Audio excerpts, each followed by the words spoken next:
இந்த ஊர் மக்கள் மட்டும் பார்த்தால் பத்தாது, உலக மக்கள் அனைவரும் பார்க்க வேண்டும் என்று வலைதளத்தில் பதிவேற்றுக் கொண்டிருக்கும் எனது உடன்பிறவா அண்ணன் கண்ணன் அவர்களுக்கும் எனது நன்றி கலந்த வணக்கத்தை தெரிவித்துக் கொள்கிறேன். முருகா மூர்நன்மால் மருகா, 6 முகமும் 12 கண்களும் அழகாக ஆபரணமும் அணிந்த மார்பும் திருமுகமும் வெண்ணிலும் புனைந்த மெய்யும் ஜென்மம் எல்லாம் புகழ் வணைந்த உக்ரவேலா தண்டாயுத பாணி முன்னவனா மூத்தவனா அனைவருக்கும் முதல்வனாய் விளங்கும் கண்ணன் நாதனுக்கு பின் பிறந்தவனே முருகனை செந்தில் தலைவனை மாயோன் மருகனை ஒரு கை முகன் தம்பி உம்முடைய தந்தை கால் எப்பொழுதும் மறவாது நம்பிய வாழ் இக்குறிச்சில்லம் கொற்றவனுக்கு மகளாய் பிறந்து நம்பிக்கை மகளாய் பிறந்து நற்தமிழ் மொழியாய் அனைவரும் ஒவ்வொருவரின் இல்லத்திலும் உள்ளவர்களின் உள்ளத்திலும் என செல்லமாக வள்ளி வள்ளி வள்ளி என் இடம்பெறி செய்த அந்த கந்த பெருமானை வேண்டிக் கொண்டேதான் இருக்க வேண்டும். மாதா பிதா குரு தெய்வம். ஏன்னா முதல்ல இந்த உலகத்துக்கு நம்ம வர காரணமா இருக்கிறது தாய் தான், அதன் பின் தந்தை, அதற்கப்புறம் நம்ம வாழ்ற வாழ்க்கைக்கு எப்பவுமே பயனுள்ளதா இருக்கிறது குரு, அதற்கப்புறம் தான் நம்ம கண்ணுக்கு தெரியாத கடவுள் எங்க இருக்காரு அப்படின்னு சொல்லி அவரை வேண்டிக்கிட்டு இருக்கோம் இல்லையா. இதோ அந்த தாய்க்காக.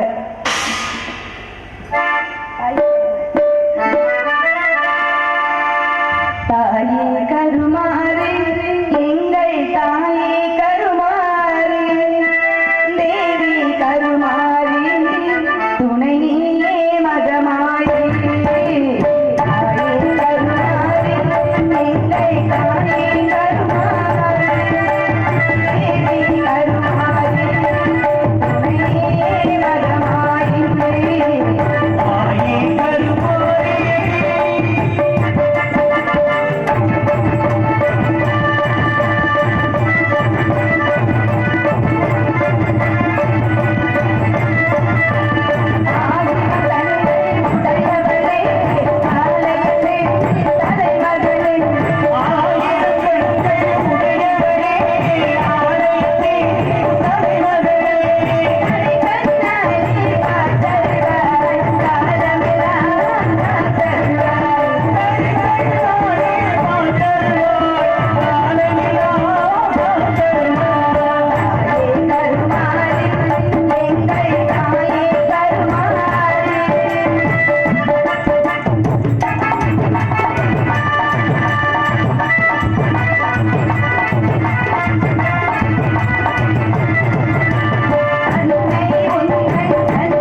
அப்படின்னு சொல்றதுக்கும் இந்த பஞ்சபூதங்களுக்கும் நமது உடலுக்கும் சம்பந்தம் இருக்குது எப்படின்னா நான் என்றால் பஞ்சபூதங்கள்ல நான் என்றால் நிலத்தை குறிக்கும், அது நமது பாதம்.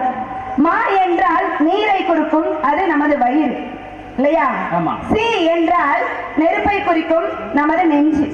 பா என்றால் நமது தொண்டையை குறிக்கும், வாயு பகவான் காற்றுன்னு சொல்லலாம். ஆகாயம் அப்படிங்கிறது நம்மளோட சிரசை குறிக்கும். அதுதான் பஞ்சபூதங்கள். எப்படின்னா வெறும் நமச்சிவாய அப்படின்னா மட்டும் பத்துமா அப்படின்னா இல்லை. ஏன்னா உடலாகப்பட்டது நமச்சிவாயனாக இருந்தாலும் ஓம் நமச்சிவாயா என்றால் மட்டும்தான் அதற்கு முழு அர்த்தம் இருக்கிறது. ஓம் என்றால் என்ன? இந்த உலகத்துல பொதுமறை அப்படிங்கிறது திருக்குறளாக இருந்தாலும் ஓம் நமச்சிவாய சிவபெருமானுக்கு உகந்தது அப்படிங்கிறது இல்லை. உலக பொதுமறையில அதுவும் ஒண்ணு. ஏன்னா பஞ்சபூதங்கள் அப்படிங்கறதுல ஒண்ணு இல்லாட்டினா கூட இந்த உலகம் இயங்குமா அப்படின்னா இயங்காது. அது மாதிரிதான் இந்த ஓம் நமச்சிவாய அப்படிங்கிறது நம்மளோட உடல். ஓம் அப்படின்னா எப்படி உயர சாரும் அப்படின்னா, உதாரணத்துக்கு சொல்லணும்னா எல்லா தாய்மார்களின் கருவில் ஒரு குழந்தை உருவாகும் பொழுது நன்றாக பார்த்தா தெரியும் அது ஓம் வடிவில தான் இருக்கும். இப்பெல்லாம் எல்லாமே மருத்துவத்துறையில எல்லாமே வந்துருச்சு இல்லையா? பாமர மக்களுக்கு கூட தெரியாத விஷயங்கள் அப்படிங்கிறது இல்லை. பாத்தீங்கன்னா அந்த குழந்தையின் கருப்பை இருக்கு இல்லையா, தாயோட கருப்பை ஓம் அதாவது ஓவ குறிக்குமா. மா என்பது அந்த குழந்தையின் உருவமாகுமா. அப்ப புள்ளி அப்படிங்கிறது நம்முடைய தொப்புள் அப்படின்னு சொல்லுவாங்க. அதே மாதிரி ஒரு பயிரை நம்ம விளைவிக்கும் போது நம்ம விதை போட்டு அது விளையிற அந்த பக்குவத்துல பார்க்கும்போது அது ஓம் வடிவில தான் இருக்கும் அப்படிங்கிற விஷயமும் உண்மை. அந்த பரம்பரை இல்லைன்னா இந்த உலகமே இயங்காது அப்படிங்கிறது ஒண்ணுதான். பாருங்க, தந்தைக்காக எடுதந்தானடி பிள்ளையிலே எடுதந்தானடி பிள்ளையிலே அதே பரவந்தே எல்லையிலே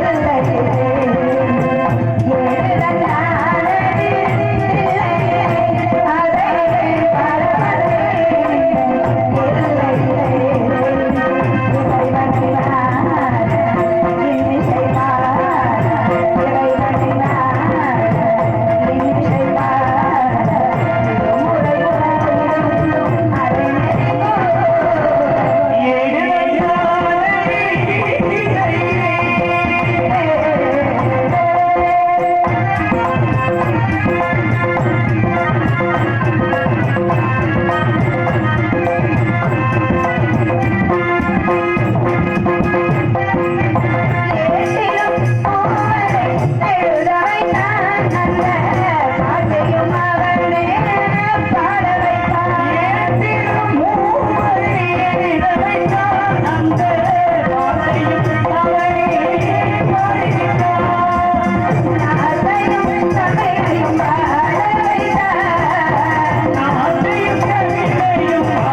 அந்த கௌரி பார்வதி தேவியார் வந்து பார்க்கிறாராம். அழகழகாக 6 குழந்தைகளும் தவழ்ந்து கொண்டிருந்தன.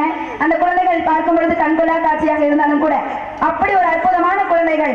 எப்படி அழகு அப்படின்னா, முதல் குழந்தை கருவண்டு கண்ணழகுடனும், 2வது குழந்தை கண்ணாடி கண்ணத்துடனும், 3வது குழந்தை தேனூரும் வாயுடனும், 4வது குழந்தை முல்லைப்பூ விரலுடனும், 5வது குழந்தை தாமரைப்பு பாதத்துடனும், 6வது குழந்தை அழகான சுருள் சுருள் கேசத்துடனும் இருந்தது.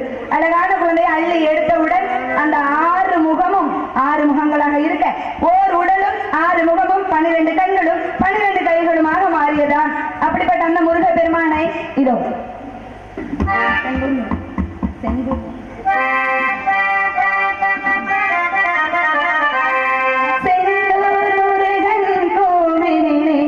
ஒரு செய்தியை நான் கேட்டேன் கேட்டேன் சேவல் கூவும் காலை நேரம் பாடலை நான் கேட்டேன் பாடலை நான் கேட்டேன்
நான் எனது தாய்க்கும் தந்தைக்கும் வளர்ப்பு மகள். வள்ளிக்கிழங்கு தோண்டும் பள்ளத்தில் குகா குகா குகா என்னும் சத்தம் கேட்டு எனது தந்தை வாழ்ந்து பார்க்கும் பொழுது அழகான பெண் பிள்ளை இருந்ததா. நீண்ட நாளாக 7 ஆண் மகன்கள் இருந்தும் கூட ஒரு பெண் பிள்ளை இல்லையே என்ற கவலை நீண்ட நாளாக இருந்து கொண்டிருந்தது. அந்த முருகப்பெருமானை நோக்கி வரம் கேட்டுக்கொண்டிருந்தாராம், எனக்கு ஒரு பெண் பிள்ளை வேண்டும் என்று. அந்த சமயத்தில் வள்ளிக்கிழங்கு தோண்டும் பள்ளத்தில் அழகான பெண் பிள்ளை எடுத்து கையில் அள்ளிக்கொண்டு முருகனிடம் வேண்டிக் கொண்டாராம். அப்பா, எனக்கு பெண் பிள்ளை இல்லை என்ற குறை இப்பொழுது நிவர்த்தியாகிவிட்டது.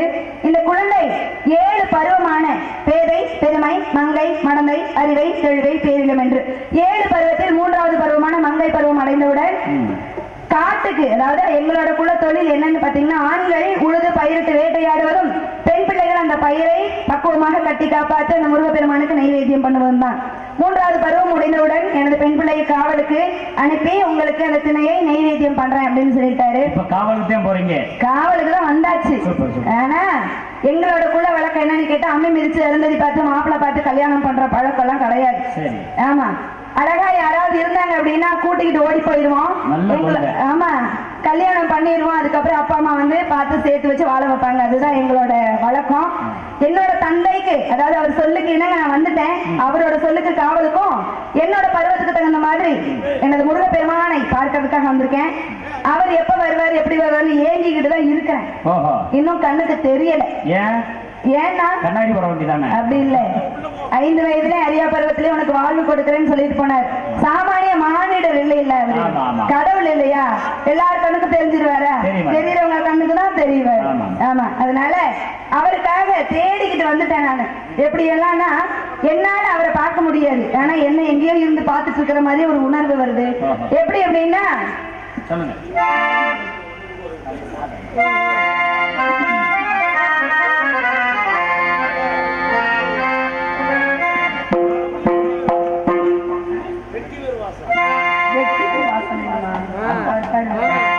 நீங்க தான் பாட சொன்னாங்க, உங்களை பாட சொன்னா நீங்க பாடுங்க. 2 பேரும் பாட முடியாது. மறைந்திருந்த மருமமென அழகர் மலையழகா, இந்த சிலை அழகா என்று மறைந்திருந்து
வாஜ் மாதிரி இருக்குது. இருந்தாலும் கூட அந்த முருகப்பெருமானை வர்ணிச்சுக்கிட்டே இருக்கலாம். எப்படின்னா, திருப்பரங்குன்றத்திலே தெய்வானையை மணந்து திருச்செந்தூரிலே சூரனை வென்று பழனி மலையிலே வேலும் மயிலும் காட்சி கொடுத்து சுவாமி மலையிலே அப்பனுக்கு பாடம் சொன்ன சிவகுருநாதன் என்று பெயரும் பெற்று திருத்தணியிலே தியான நிலை அடைந்து பழமுதி சோலையிலே அவ்வை பாட்டிக்கிட்ட ஞான பழம் என்று பெயர் கேட்டாராம். ஞான பழம் என்று பெயர் கேட்டிருக்காரு. ஆமா, அப்படி எல்லாம் அற்புதம் இருக்குது. அவரை இன்னைக்கு எப்படியாவது பார்க்கணும், பேசணும் அப்படிங்கிற ஒரு முடிவுல வந்துட்டேன். அவர் தான் இன்னும் வரல. ஆனா அவரை நினைச்சு நான் எப்படி எல்லாம் உருகிறேன் அப்படின்னா, உருகிறேன். ஆமா, உருகிய போயிரும். உங்களோட மெர்க்குரி ரைட் அதுக்கு மேல இருக்கு. கங்கை கரை தோட்டம், கன்னி பெண்கள் கூட்டம், கந்தன் நடுவினிலே கந்தன் நடுவினிலே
எரிச்சிருச்சுன்னு நினைச்சேன்.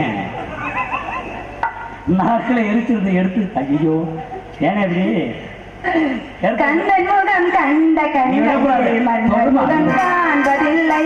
கண்ணன் முகம் கண்ட கண்கள் மன்மதன் காண்பதில்லை. கண்ணனுக்கு கண்ட உள்ளம் இன்னொரு கொள்வதில்லை. கண்ணனுக்கு கண்ட உள்ளம் இன்னொரு கொள்வதில்லை. கண்ணன் வரும் நாளில் கண்ணீர் வேணோ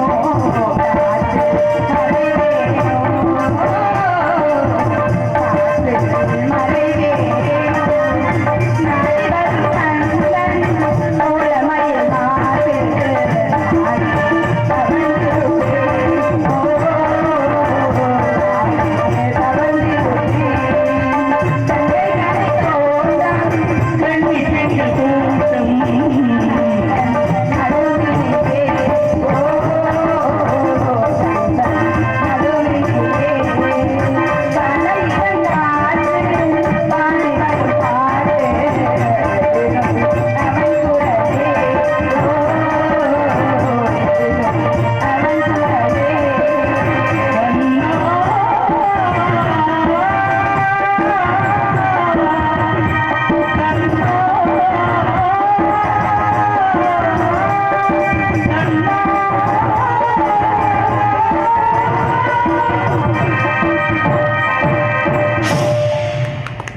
எல்லாம் இருந்துட்டாலும் கூட எனக்கு அவருக்கான தெரியல நன்றி சொல்லுங்க. நன்றி நன்றி நன்றி 2 பேருக்கும் நன்றி.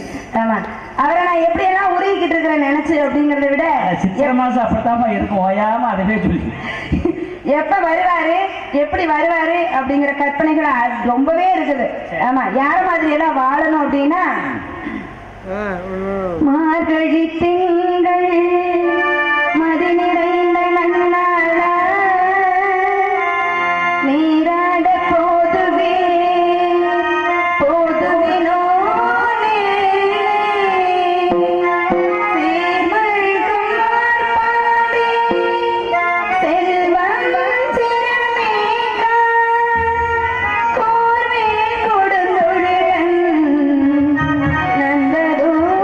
குமரன்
என்னோட முருகப்பெருமானை வர்ணிச்சுக்கிட்டே இருக்கிறத விட வருஷத்துக்கு ஒரு தடவை கோயிலுக்கு அப்படிங்கிறது ஏன்னா திருவிழா வைக்கும் பொழுதுதான் நம்மள மாதிரி உழைப்பாளிகள் எல்லாம் கோவிலுக்கு போறதுக்கான நேரம் கிடைக்கும். அப்படி போகும் பொழுது அர்ச்சனை கூட அப்படிங்கிறது வாங்கிட்டு போவோம். அந்த அர்ச்சனை கூடையில தேங்காய் சொல்லிச்சான். என்னதான் அர்ச்சனை கூட 50 ரூபாயா இருந்தாலும் 30 ரூபா தேங்காய் நான் தான் மதிப்பானவங்க அப்படின்னு. வாழைப்பழம் சொல்லிச்சான், இல்ல அந்த தேங்காயே இருந்தாலும் வாழைப்பழமான நான் இல்லாட்டினா நீ சன்னதிக்குள்ளேயே போக மாட்ட அப்படின்னு சொல்லிச்சான். இதையெல்லாம் கேட்டுக்கிட்டு இருந்த இந்த பத்தியும் சூடமா அமைதியாவே இருக்கு. கோயிலுக்குள்ள போயிட்டாங்க. போனது என்ன ஆகுது அப்படின்னா, எப்பவுமே கருவறைக்குள்ள தேங்காய் உடைப்பாங்களான்னா எல்லா கோயிலையும் கிடையாது. கருவறைக்கு பக்கத்துலதான் தேங்காய் உடைக்கிறதுக்கான அந்த ஸ்தலம் இருக்கும். அப்போ அந்த தேங்காய் எடுத்து உடைச்சது வாழைப்பழம் சொல்லிச்சான், ஏண்டா வாயாடா பேசின வாயி, எப்படி எல்லாம் உன் மண்டையை பிறந்துட்டாங்க பத்தியா அப்படின்னு சொல்லி. அப்படி பேசிக்கிட்டு இருக்கும் போதே சன்னதிக்குள்ள போயாச்சு. அப்ப அந்த குழந்தைகள் அப்படிங்கிற ஒண்ணு இருக்கும் இல்லையா, எப்பவுமே நம்ம வெளியில கிளம்பும் போது அதுக்கு பசிக்காது. அப்பா அம்மாவோட வெளியில போறோம் அப்படிங்கிற ஒரு ஆர்வத்துல பசிக்காது. ஆனா நம்ம போய் சேர வேண்டிய இடம் போயாச்சுன்னா அதுக்கு என்ன பண்ணும், ரொம்பவே பசிக்கும். அப்படி ஒரு குழந்தை அந்த சன்னிதானத்துல என்ன பண்ணுதுன்னா அழுதுகிட்டு இருக்கு. அதை பார்த்து அந்த புரோகிதர் இருக்காரு இல்லையா, அவர் வந்து வாழைப்பழத்தை எடுத்து அந்த குழந்தைக்கு கொடுக்க, வாழைப்பழத்தை உரிச்சு உள்ள தள்ளிடுச்சு அந்த குழந்தை. ஏண்டா எனக்காவது மண்டையத்தான் உடைச்சாங்க, உனக்கு வாழைப்பழத்தை உரிச்சு வாயிலேயே போட்டாங்கடா அப்படின்னு சொல்ல. ரெண்டு இப்படி பேசிட்டு இருக்கும்போது அரோகரா அரோகரா அரோகராங்கிற சத்தம் கேக்குது. ரெண்டுமே எழுந்திருச்சு இப்படி திரும்பி பார்க்குதா, அந்த பத்திக்கும் சூடமும் பொருத்தி அந்த சன்னிதானத்துல சாமி கும்பிடும் போது எல்லாரோட கவனமும் எங்க போயிடுச்சு, அந்த 2 ரூபா பத்திலையும் 5 ரூபா சூடத்துலயும் தான் போயிருக்கு. இதுல இருந்து என்ன தெரியுது, ஆணவமா நம்ம தான் பெரிய ஆளு அப்படிங்கிற எண்ணம் எப்பவுமே இருக்கக்கூடாது. ஏன்னா அடுத்த ஜென்மத்துல என்னவா பிறக்க போறோம்னு தெரியல. இன்னி வர ஜென்மத்துல, அதாவது இந்த ஜென்மத்துல இருக்கிறது தான், போன ஜென்மத்துல என்னவா பிறந்தோம்ங்கிறது தெரியாது இல்லையா. இருக்கிற இந்த வாழ்க்கைய அழகாக எவ்வளவு வசதி வாய்ப்பாக இருந்தாலும் இல்லாதவங்களுக்கு கொடுத்து உதவி எளிமையா வாழணும் அப்படின்னு கேட்டுக்கிறேன். ஏன்னா 6 அடி குழியும் கூட இந்த காலத்துல கிடையாது. மின்மயானத்துக்கு போனா எலும்பு துண்டை கூட தேடுற அந்த நிலைமை வந்துருச்சு இல்லையா. அப்படி எல்லாம் இருக்கே, அவரை வர்ணிச்சுக்கிட்டே இருந்தோம்னா காவலுக்கு எப்ப போறது. அழகான தோழிகள் எல்லாம் காத்துக்கிட்டு இருக்காங்க. எப்படி எல்லாம் காவல் பார்க்க போறோம் அப்படின்னா, சிட்டுக்குருவி முத்தம் கொடுத்து சேர்ந்திட கண்டேனே, செவ்வானம் கடலினிலே கலந்திட கண்டேனே.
அன்பு மரியாதைக்குரிய ஆர்மிய கிளையரசு எனக்கு என்னை பாராட்டி மரியாதைக்குரிய துறை சரவணன் பாஸ்கர் அண்ணா அவர்கள் சரவணன் அண்ணா அவர்களும் கடம்பக்குடி அன்பு உள்ளங்கள் எங்கு சென்றாலும் என்னை போன்ற கலைஞர்கள் இந்த ஏரியாவில் வளர்த்துக்கிட்டதில் அன்பு